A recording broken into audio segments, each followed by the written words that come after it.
नमस्कार दोस्तों आप सभी ने देखा होगा कि जब से सऊदी अरब, पाकिस्तान और टर्की के बीच में डिफेंस पैक्ट साइन हुआ है, तब से लेकर अभी तक टर्की और पाकिस्तान के बीच में बहुत सारी गतिविधि हो रही है, जिसको लेकर जाहिर सी बात है भारत की पैनी नजर होगी। ये आप देख सकते हो, अभी रिसेंटली पहले खबर आई थी कि जो चाइनीज और टर्किश मिलिट्री एयरक्राफ्ट हैं वो लगातार पाकिस्तान आ रहे हैं। लेकिन इसमें सबसे इंपॉर्टेंट टर्किश मिलिट्री एयरक्राफ्ट सामने आया है, क्योंकि बताया जा रहा है कि पिछले 3 दिन में लगातार कई सारे राउंड्स किए गए टर्किश मिलिट्री प्लेन्स के द्वारा। और ये कोई ऐसा वैसा मिलिट्री प्लेन नहीं था, बेसिकली जो लॉजिस्टिक्स प्लेन होते हैं जिसमें बहुत सारे हथियार सामान आप ले जा सकते हो।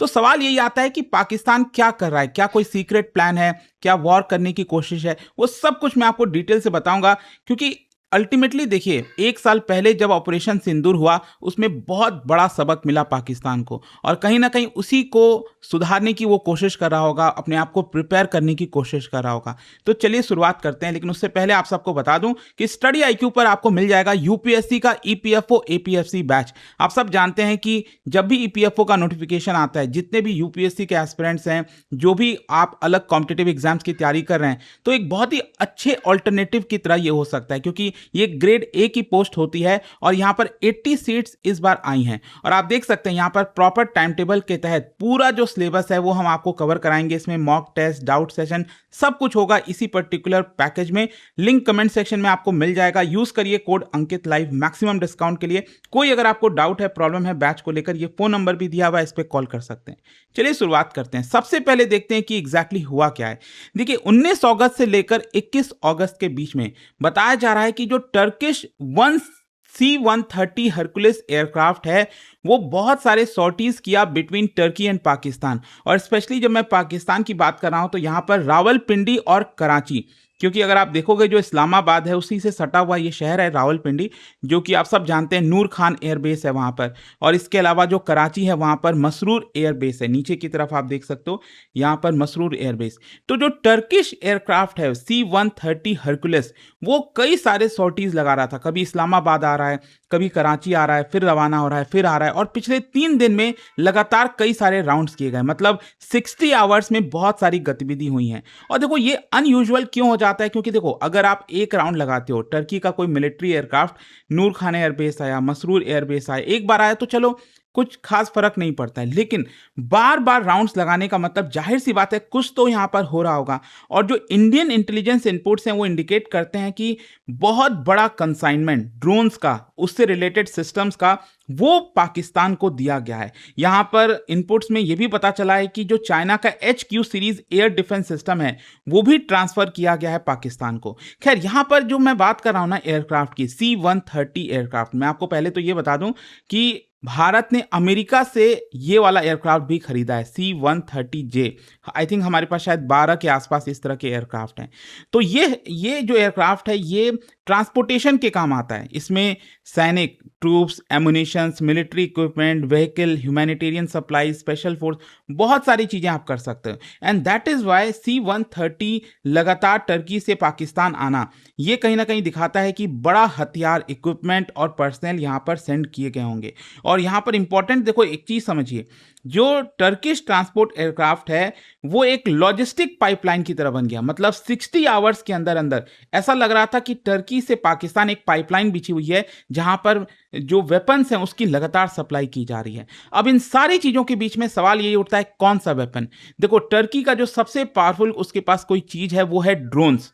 अगर आप देखोगे तो पाकिस्तान अपनी जो अनमैन्ड वॉरफेयर कैपेबिलिटी है उसको लगातार एक्सपैंड करने की कोशिश कर रहा है, क्योंकि देखो मॉडर्न वॉरफेयर काफी हद तक शिफ्ट हो चुका है। पहले हम बात करते थे एयरक्राफ्ट की, मिसाइल्स की, आर्टिलरी, यहीं पर ये सारी चीजें घुमा करती थी। लेकिन आज के डेट में aircraft, missiles, UAV, loitering munitions, electronic warfare, AI enabled surveillance, ये सारी चीजें हो गई हैं, काफी कॉम्प्लिकेटेड हो गया है। एंड इसमें ड्रोन्स बहुत इंपॉर्टेंट रोल प्ले करते हैं। मतलब आप समझो छोटा, बहुत कम कॉस्ट में आपको काफ़ी बड़ा प्रोटेक्शन दे सकते हैं। आप उसको एक हथियार की तरह इस्तेमाल कर सकते हो। और ड्रोन्स के कई सारे फंक्शंस होते हैं, चाहे वो स्ट्राइक है, इंटेलिजेंस सर्विलेंस हो गया, टारगेट डेजिग्नेशन हो गया, लॉइटरिंग मिनिशन, बहुत सारे मतलब कहने का बेसिक अर्थ यह है कि ड्रोन आज के डेट में इतना इंपॉर्टेंट हो गया है कि बहुत कम कॉस्ट में आप काफ़ी सारी चीज़ें कर पाओगे।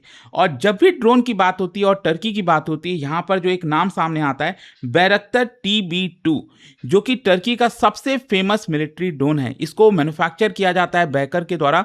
और इसका इंपॉर्टेंस समझिए, एक तो सबसे काफ़ी कम कॉस्ट है, लॉन्ग एंड्योरेंस मतलब हवा में काफ़ी लंबे समय तक ये रह सकता है, सर्विलेंस कैपेबिलिटी है, प्रिसीजन स्ट्राइक कैपेबिलिटी है, वेपन्स ये कैरी कर सकता है ड्रोन में ही। और इसके अलावा जो ह्यूमन पायलट्स हैं, ऑब्वियस सी बात है, उनको खतरा नहीं है क्योंकि ये अनमैन्ड होता है। सो TB2 एक प्रकार से इंटरनेशनली फेमस तब हुआ था because of Russia Ukraine war.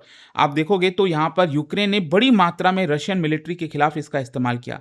और पाकिस्तान और जो टर्किश पाकिस्तान के लिए जो ये वाला ड्रोन होगा, ये एडिशनल कैपेबिलिटी की तरह काम करेगा बाकी के चाइनीज इक्विपमेंट के अलावा। लेकिन सवाल यहाँ पर ये होता है कि जब पाकिस्तान ऑलरेडी चाइना के ऊपर इतना डिपेंडेंट है, चाइना से इतने हथियार ले रहा है, तो वो टर्की से उसको क्या जरूरत पड़ी है? समझो, हर एक देश चाहता है कि वो अपने रिस्क को मिनिमाइज करे, उसको डाइवर्सिफाई करे। जैसे कि फॉर एग्जांपल आप देखोगे तो यहाँ पर चाइना ऑलरेडी पाकिस्तान को fighter aircraft, air defence system, missiles, radar, ये सब चीजें तो देता है। लेकिन टर्की यहाँ पर unmanned aerial vehicle, loitering munitions, naval technology, military training, इस तरह की चीजें प्रोवाइड कर सकता है। एंड इसकी वजह से ये सप्लायर डाइवर्सिफिकेशन होगा। यू नेवर नो, कल के डेट में चाइना और पाकिस्तान के रिश्ते खराब हो जाएं, तो उस केस में जाहिर सी बात है पाकिस्तान भी अपने आप को डाइवर्सिफाई कर रहा है। तो यही चीज है यहाँ पर। अच्छा, सवाल ये आता है कि चाइना से यहाँ पर क्या लिया है पाकिस्तान ने? HQ series air defence. देखो, इसको समझने की कोशिश करिए। ये basically surface to air missile system है। इट्स ऑलमोस्ट लाइक जैसे हम S-300 की बात करते हैं, S-400 जो रशिया का है, जो कि भारत का बहुत ही कमाल का काम किया था ऑपरेशन सिंदूर के दौरान, कुछ वैसा ही कंपैरिजन इसको बताया जाता है चाइना के HQ-9 से। और यहाँ पर इसको डिज़ाइन इस तरह से किया गया है ताकि जो एयरक्राफ्ट है, क्रूज मिसाइल्स हैं, उसको एंगेज कर सके, उसको हवा में ही किल कर सके। अच्छा, पाकिस्तान का जो इंटरेस्ट है चाइनीज एयर डिफेंस सिस्टम में, ये पहली बार नहीं है। जून 2026 में भी आप देखोगे तो रिपोर्ट में बताया गया कि पाकिस्तान चाइना का HQ-9, HQ-16, 17 इस तरह के सिस्टम्स लेने की कोशिश कर रहा है बिकॉज उसको ऑपरेशन सिंदूर से बड़ी सबक मिली थी। और अभी ये जो प्रेजेंट आप देख रहे हो डेवलपमेंट, ये उसी का ही पार्ट कह सकते हो कि पाकिस्तान का जो पूरा एफर्ट है अपने आप को वापस से रीबिल्ड करने का। क्योंकि एक चीज समझिए कि जो ऑपरेशन सिंदूर था ना, उसने पाकिस्तान की कमर तोड़ दी थी। एंड इसमें कोई शक नहीं होना चाहिए। आपको याद होगा कि जब भी भारत जो है अटैक करता था पाकिस्तान पर, उनके जो एयर डिफेंस सिस्टम है, स्पेशली मुझे याद है लाहौर का, वो तबाह हो गया था। बहुत सारी चीज़ें, उनके एयरबेस, बहुत जगह हमने हमला किया, बहुत ज़्यादा डिस्ट्रक्शन हुआ। लेकिन वही पाकिस्तान जब कोशिश कर रहा था हमारे ऊपर अटैक करने का, तो हमारा एयर डिफेंस सिस्टम बहुत ही बेहतरीन काम किया। मतलब ये एक टेस्ट की तरह भी हो गया क्योंकि हम बोलते तो थे कि हमने बहुत अच्छे से अपने आप को प्रिपेयर करके रखा है एयर डिफेंस सिस्टम, लेकिन एक्चुअल में उसकी रियल टेस्टिंग हो गई। तो जहां तक सवाल है कि पाकिस्तान को और ज्यादा स्ट्रॉन्गर एयर डिफेंस सिस्टम की क्या जरूरत है, तो ये ऑपरेशन सिंदूर से ही रिलेटेड है कि 2025 में जो कॉन्फ्लिक्ट हुआ उसमें stand of weapons, precision strike, UAV, इन सब की इंपॉर्टेंस काफी बढ़ गई और पाकिस्तान को दो मेजर चीजें फेस करनी पड़ी और इसीलिए वो अपने आप को प्रिपेयर कर रहा है। देखो, एक तो ऑब्वियस सी बात है, पाकिस्तान को अपने एयर स्पेस को प्रोटेक्ट करने की जरूरत है, जो वो ऑपरेशन सिंदूर के समय नहीं कर पाया। पहले हमने उनके आतंकी ठिकानों पर हमला किया था, आपको याद होगा, तो उस समय भी पाकिस्तान रो रहा था कि भाई अब भारत ने सिविलियन पर हमला कर दिया, ये कर दिया, वो कर दिया, दिखाने की कोशिश। और फिर उसके बाद जब वॉर पूरी तरह से छिड़ा तो उसके बाद भी हमने उनके अलग अलग एयर बेसेस पर हमला किया था। तो उसका एयर स्पेस प्रोटेक्टेड नहीं था, ये सबको पता चल गया, पूरे दुनिया को। एंड दैट इज वाई वो यहां पर HQ series air defence system, radars, electronic warfare फिर से इंस्टॉल कर रहा है। कल के डेट में कुछ भी हो जाए तो वो अपने आप को प्रोटेक्ट कर। लेकिन दूसरा और भी ज्यादा प्रॉब्लमैटिक है पाकिस्तान के लिए, वो है उसकी जो अनमैन्ड कैपेबिलिटी है, क्योंकि उसने UAV और बहुत सारे मिसाइलों का इस्तेमाल तो किया था भारत के खिलाफ, वो भी भारत की धरती को टच नहीं कर पाए। एंड इसीलिए आप देखोगे तो अब टर्की से बैरक्तर टाइप UAV, लॉइटरिंग मिनिशंस, इन सब को लेने की कोशिश कर रहा है। अच्छा, सवाल यह है कि पाकिस्तान की जो ड्रोन स्ट्रैटेजी है वो कैसे बदली है। इनफैक्ट बहुत सारी खबरें आई हैं, अगर आप देखोगे तो वो अलग अलग देशों से इस तरह की कैपेबिलिटी लेने की कोशिश कर रहा है। जुलाई 2025 में खबर आई थी कि टर्की और पाकिस्तान अपने $900 मिलियन जो ड्रोन डील है उसको रिवाइज कर रहे हैं। फिर जून 2026 में खबर आती है कि पाकिस्तान टर्की से जो कैरियल यूएवी और लॉइटरिंग मुनिशंस है वो खरीद रहा है अलॉन्ग साइड चाइना का HQ-9 एयर डिफेंस सिस्टम। और अब यहां पर 2026 में अभी अगस्त के महीने में खबर आती है अचानक से कि बहुत सारा मूवमेंट हुआ है टर्की और पाकिस्तान के बीच में। तो इससे आप पूरा डॉट कनेक्ट कर सकते हो कि क्या एक्चुअल में डेवलपमेंट हो रहा है। अच्छा, टर्की और पाकिस्तान का रिलेशन पॉलिटिकल भी है, इट्स नॉट जस्ट कमर्शियल, क्योंकि अगर आप देखोगे तो टर्की बार बार कश्मीर का जो मुद्दा है उसको लेकर पाकिस्तान का साथ देता है। इस तरह की चीजें आपको देखने को मिलती हैं। 2025 में भी जब भारत पाकिस्तान का कॉन्फ्लिक्ट हुआ तो उसमें भी टर्की ने काफी मदद की पाकिस्तान की। और यहाँ पर सऊदी अरब का भी एंगल अब तो आ जाता है। जैसा मैंने आपको पहले ही बताया कि यहाँ पर पाकिस्तान, सऊदी अरब, टर्की ने मेक्का ज्वाइंट डिफेंस एग्रीमेंट साइन किया है, म्यूचुअल एग्रीमेंट साइन किया है, ताकि अगर एक देश के ऊपर हमला हुआ सभी के ऊपर माना जाएगा। Although ministry of external affairs Bharat की, उन्होंने कहा है कि हम इसके ऊपर नजर रख रहे हैं, इसका असर क्या हो सकता है यहाँ पर। खैर, सवाल यही आता है कि भारत इन सारी चीजों को कैसे रिस्पॉन्ड कर सकता है। देखो, हमें क्या है, हमें अपने आप को और लगातार मजबूत करते जाना है। पाकिस्तान को जो करना है वो करता रहेगा, उसकी फितरत है, उसका काम ही वही है। तो यहां पर भारत को अपना जो काउंटर UAS है, मतलब कोई भी अनमैन्ड एरियल व्हीकल आता है, UAV आता है, उसको डिटेक्ट करना, न्यूट्रलाइज करना, वो कैपेबिलिटी, इलेक्ट्रॉनिक वॉरफेयर और ज्यादा स्ट्रॉन्ग करने की जरूरत है। इंटीग्रेटेड एयर डिफेंस सिस्टम हो गया, लॉन्ग रेंज प्रिसीजन वेपन्स हो गया, ताकि एनिमी की एयर बेसेस, रडार, इन सबको डिस्ट्रॉय किया जाए। इंडिजीनियस UAV इकोसिस्टम को यहाँ पर और ज्यादा स्ट्रॉन्ग बनाया जाए। तो आई होप आप समझ रहे हो कि एग्जैक्टली अभी जो खबरें आ रही थी वापस से कि टर्की का मिलिट्री प्लेन पाकिस्तान आया है 3 दिन तक लगातार, वो आई होप आप समझ गए होंगे। और जाने से पहले एक बहुत ही इंटरेस्टिंग क्वेश्चन, क्या बता सकते हो इनमें से जो आकाश है वो है क्या एग्जैक्टली?